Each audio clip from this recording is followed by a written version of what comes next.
Diane Ouellette, responsable de communication de la Ligue de hockey d'excellence du Québec, volet masculin. Bienvenue à Sur le banc des joueurs. La semaine dernière se tenait un événement très important pour la LHEQ. C'était le repêchage de la Ligue de hockey junior majeur du Québec. Des résultats fort intéressants sont sortis de cette sélection de joueurs-là. 63 des joueurs provenant directement de la LHEQ des équipes M17-3A ont été appelés par différentes équipes. Mais surtout, on note que 15 joueurs des 20 en première ronde ont déjà été dans la Ligue de hockey d'excellence du Québec. Pour nous parler davantage de ces résultats, j'ai invité le directeur du programme d'excellence de Hockey Québec, M. Marcel Patnaud. Bonjour Marcel. Bonjour Diane. Et Frédéric Lavoie, qui est directeur technique de la franchise des Estacades de la Mauricie. Messieurs, quand on regarde un repêchage comme ça, c'est quoi les éléments qui sont importants pour vous? Moi, dans un premier temps, comme directeur du programme d'excellence, ça démontre que la LHEQ fait un travail quand même très respectable. Souvent, on est souvent critiqué ou souvent les gens doutent de la Ligue, mais en ayant 15 des 20 qui ont déjà évolué dans la Ligue et d'avoir autant de joueurs qui proviennent de notre Ligue, les 63, ben, je pense que c'est valorisant pour la Ligue. Oui, au niveau du repêchage, nous, on le vit avec nos jeunes qui ont été dans nos équipes durant plusieurs années. Donc, c'est certain que les joueurs là, qui rentrent M13 relève avec nous rêvent un jour de jouer Midget 3 et d'être repêchés junior majeur. En Mauricie, on a la chance d'avoir quand même beaucoup de clubs juniors alentours. Donc, les jeunes, souvent, sont impliqués avec, exemple, les Cataractes de Shawinigan. Donc, ça fait partie du quotidien, puis c'est un rêve qui devient réalité pour plusieurs de nos jeunes, là, de nos équipes. Mais dis-moi, Frédéric, lorsque ces jeunes-là sont rentrés dans ton programme, est-ce que c'était déjà définitif à ce moment-là que ces joueurs-là, parce que tu en as trois qui ont été appelés en première ronde, que c'était définitif que ces joueurs-là allaient éventuellement être appelés dans les équipes de la JMQ? En fait, oui, en effet, on a eu le deuxième, le troisième et le septième choix qui provenaient de nos équipes estacades. Donc, c'est des jeunes qui étaient avec nous là, dans le M13 relève à l'époque. Oui, c'était déjà d'excellents joueurs, là. À l'époque, Benjamin Cossette-Ayotte, c'est un défenseur que je me rappelle d'avoir vu jouer novice. Le monde en parlait. Il jouait pour le Cap de la Madeleine. Donc, tu sais, c'est des jeunes qu'on a vu venir depuis longtemps. De là à dire qu'il serait repêché en première ronde junior, on se garde des réserves. Mais assurément, on savait que c'était des bons joueurs, des bons potentiels. Puis on était très, très fiers. Puis c'est un privilège pour nous d'avoir la chance de travailler avec ce genre de jeunes-là là, qui sait ce qu'il veut faire dans la vie, qui a des objectifs, qui travaille fort. Tu sais, je parlais de Benjamin, mais Chad aussi, c'est un petit gars qui était déjà très dominant novice là, au Cap de la Madeleine. Puis Enzo, c'est un petit gars de Saint-Louis-de-France que lui avait été surclassé à l'époque. Il avait sauté l'année à tombe deuxième année là, pour jouer M13 relève. Donc, c'était trois excellents joueurs de hockey là, en bas âge. Qu'est-ce que je trouve intéressant, que Frédéric a mentionné, c'est l'évolution des jeunes. Souvent, nous autres, au Québec, ben, on a la chance de les avoir dans les Coupes Bel Air, de les avoir dans nos quatre perfectionnements du M15 ou du M16. Donc, on voit toute l'évolution de ces joueurs-là. Puis, je me rappelle surtout de Enzo et de Luigi Kakos, que pour moi, c'était à ce moment-là deux joueurs que je trouvais très intéressants, qui étaient très engagés. Puis, comme Frédéric a mentionné, c'est des jeunes qui veulent faire des joueurs de hockey. Fait qu'à ce moment-là, comme directeur, c'est intéressant de les voir évoluer. Tu les rencontres, ils sont M13, puis ils ressortent après ça au junior majeur, puis après ça, peut-être c'est à d'autres niveaux après. Donc, c'est vraiment intéressant. Concernant le surclassement, ben, c'est toujours quelque chose d'encore ambivalent. On n'est pas certain si c'est bon ou pas bon, donc on se questionne souvent. Puis, dans ces années-là, le surclassement était beaucoup plus autorisé que maintenant. Maintenant, un joueur exceptionnel pour avoir l'obtention d'un surclassement. Donc, ça passe vraiment par Hockey Québec et non pas par les franchises, qu'auparavant, c'était vraiment les franchises qui prenaient la décision. Maintenant, tout joueur de surclassement au niveau de la LHEQ doit passer par le bureau provincial. Quand on parle de 63 joueurs M17 3A aussi quand même appelés encore cette année, l'an passé, c'était autour de 60-70, encore 60, au-dessus de 60 cette année.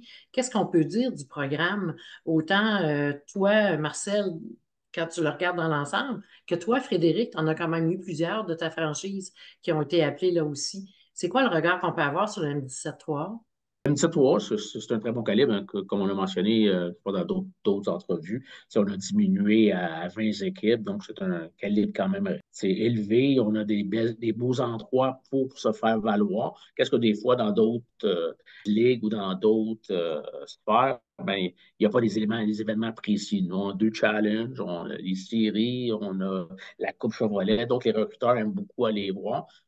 Les différents joueurs pour prendre des bonnes évaluations. On est dans un ratio, ils sont pas sectionnés aussi haut, mais le ratio midget 3A au niveau du M18 3A et au M17 3A, on est proche, là, mais c'est pas au même rang qu'ils sont sélectionnés, mais quand même, c'est une très belle vitrine. Puis je pense que les jeunes devraient persister puis de continuer à vouloir évoluer à l'HEQ ou M17-3 parce que c'est une vitrine là, très efficace pour se faire reconnaître par les différents recruteurs. Oui, exact. Dans le fond, aux estacades, les jeunes ont la chance d'être à la même place que l'équipe Midget 3. Donc, il y a une facilité de côtoyer les jeunes, d'aller remplacer, d'aller pratiquer avec l'équipe. Donc, c'est certain qu'un jeune, quand il joue avec nous à partir du M13 3A, il rêve de jouer au Midget 3 à 15 ans. On ne se fera pas de cachette. Souvent, c'est une épreuve qui est difficile, c'est de l'adversité, mais en acceptant d'aller jouer Midget Espoir, puis d'être dans un environnement où ils sont en sport-études chez nous, qui peuvent continuer à s'améliorer, qui ont des entraînements de qualité, mais ils ont des modèles qui ont été repêchés à partir du Midget Espoir, qui ont réussi à jouer junior majeur ou collégial ou toute autre ligue après, pour continuer à jouer au hockey. Donc, je pense que le fait d'avoir des modèles comme ça, vous avez parlé de, je crois, 67 qui ont été repêchés à partir de la ligue M17-3. Je pense que ça donne une certaine motivation aux jeunes, puis ça prouve que l'encadrement est adéquat s'ils veulent continuer à s'améliorer. Puis des fois, c'est une question de maturité physique, ils ne sont pas tout à fait prêts à jouer au Midget 3 pour avoir du succès, une question de rôle même à la limite. Donc, je pense que le M17-3, c'est une excellente avenue pour un jeune qui veut persévérer puis continuer à jouer au hockey. Qu'est-ce qu'on peut s'attendre, Marcel et Frédéric, dans la prochaine saison au niveau de la LHEQ concernant le développement des joueurs? On va continuer le même déroulement qu'on a fait dans les années antérieures. Comme vous savez, l'an passé, on a ajouté le Cross Border Challenge, qui est un événement assez intéressant. Et également, ben, cette année, on aura 4 équipes qui participeront, 4 équipes de M15 3A élite qui participeront au challenge de la HEQ M17 3A.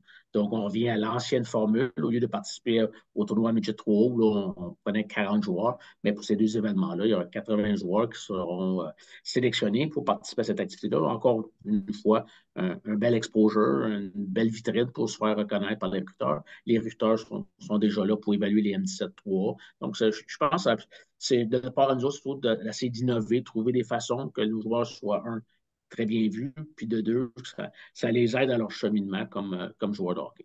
Mais tu sais, au niveau de la LHEQ, pour nous, on se fait une fierté de dire qu'on veut développer les meilleurs joueurs de notre territoire. Donc, on essaie de s'améliorer à chaque année, on ajoute des ressources, on essaie de peaufiner nos connaissances. Donc, comme on veut créer le meilleur environnement possible pour les jeunes. Comme j'ai dit, ça a été un privilège d'avoir là, des Ben Cassette-Ayotte, des Enzo Letin, puis des Tchekos dans notre programme, parce qu'ils motivent pour des années et des années les jeunes, parce qu'ils les voient comme modèle, puis ils ont vu s'entraîner, puis ils ont vu l'ardeur qu'ils ont mis au travail. Puis c'est des gars sérieux, là, on ne se fera pas de cachette. Là. C'est ces gars-là qui sortent en première ronde, et ils font des efforts depuis qu'ils sont très jeunes. Donc, c'est vraiment un privilège pour notre programme. Puis ça a été, c'est bon pour l'avenir aussi. Fait qu'on essaie de s'améliorer. Puis, tu sais, je tiens à souligner qu'il y a eu dans les joueurs, on a eu 12 joueurs repêchés, la grande famille des Estacades, dans cette belle journée-là. Il y en a 10 qui ont été champions Bantam 3 Élite LHEQ. Donc, c'est des anciens jeunes qui ont connu de l'adversité dans notre programme, qui ont été champions. Puis, il y a eu des belles répercussions sur notre équipe Midget 3 cette année. Puis je pense qu'ils ont eu des beaux résultats au repêchage aussi. Là. Fait que très fiers d'eux autres. Puis on a une pensée aussi pour ceux qui n'ont pas réussi à être repêchés. Puis on sait qu'il y a un chemin pour ces gars-là aussi, que ce soit dans le hockey, dans toute autre chose. Parce que le fait de jouer avec nos équipes, c'est une école de vie. Donc, on est certain que ça va faire des bons citoyens. Puis peu importe le chemin qu'ils vont prendre, ça va faire des bonnes personnes. Effectivement, Marcel, Frédéric t'amène un point fort important. Tu dis toujours, Marcel, tant que c'est pas fini, c'est pas fini. C'est vrai que ça peut-être, ben, c'est une déception de ne pas avoir été appelé cette année au niveau de la Ligue de hockey junior majeur du Québec, mais ça ne veut pas dire que c'est une fin en soi. Non, effectivement, puis c'est surtout moi, je mets toujours deux éléments. C'est ton amélioration au jour le jour. Si le joueur veut réussir au hockey, ben c'est ça. Il faut que ça s'améliore au jour le jour, même s'il a un grand talent aujourd'hui, puis il ne fait pas rien pour s'améliorer, il ne réussira pas. Et avoir la persévérance. On ne sait jamais. Il y a des joueurs qui jouent en nationale qui n'ont pas été sélectionnés. Il y en a qui ont été sélectionnés très haut, puis ils n'ont pas joué. C'est la persévérance et surtout de vouloir t'améliorer au jour le jour. Non seulement côté hockey, des conditions physiques, ton alimentation, et ainsi de suite, point de vue mental, et ainsi de suite. C'est une formation. C'est une formation, au lieu de dire académique, c'est une formation sportive. C'est plein d'éléments pour faire en sorte que tu deviennes un athlète de haut niveau. Qu'est-ce que vous aimeriez dire pour terminer cet entretien, messieurs? J'aimerais prendre le temps de féliciter les joueurs qui ont été dans notre programme depuis presque le tout début pour la plupart, là, donc dans la M13-3 relève. Donc, deuxième au total, Benjamin Cossette-Ayotte, qui était repêché par Val-d'Or. Donc, troisième au total, Chad Lechislakos par Shawinigan. Septième au total, Enzo Lotin par Victoriaville. Donc, 62e au total, Jérémy Loranger par Shawinigan. Mais Jérémy avait été repêché l'année passée en première ronde, mais question de procédure. 68e au total, Zach Payette par Chicoutimi. Donc, c'est un petit gars qui a gagné Bantam Elite avec nous l'an passé. 80e au total, Anthony Dontigny par Shawinigan. 160e au total, donc Thomas Guérard par Victoriaville. 171e, Liam Boisclair par Acadie Batters. 191e, Loïc Poirier par Sherbrooke. Et finalement, 205e, Jacob Saint-Cyr par Rimouski. Donc, tous des jeunes qui ont porté fièrement le logo des Estacades avec nous dans la LHEQ. Donc, ce n'est, comme Marcel a dit, c'est un début. Donc, le cheminement doit continuer. Mais je ne suis pas inquiet. C'est des jeunes passionnés qui ont donné l'exemple d'année en année dans notre programme aux autres joueurs aussi. Le mot de la fin, Diane, c'est de féliciter les joueurs, féliciter également les entraîneurs qui les ont encadrés et tout le personnel qui a encadré ces différents joueurs-là. Là. Je pense qu'ils ont fait un travail remarquable. Puis, comme j'ai mentionné tantôt, c'est persévérer. On ne sait jamais où le joueur va terminer, comment il va se développer. Donc, la persévérance, le vouloir, c'est le fruit du succès. Et bien sûr, toutes les organisations qui permettent aussi ces encadrements-là, tous ces gens-là qui font en sorte que ces joueurs-là peuvent justement se concentrer à devenir des joueurs de hockey, comme vous l'avez bien dit. Merci beaucoup, messieurs. On va souhaiter une bonne période estivale. Au plaisir de vous voir. Merci.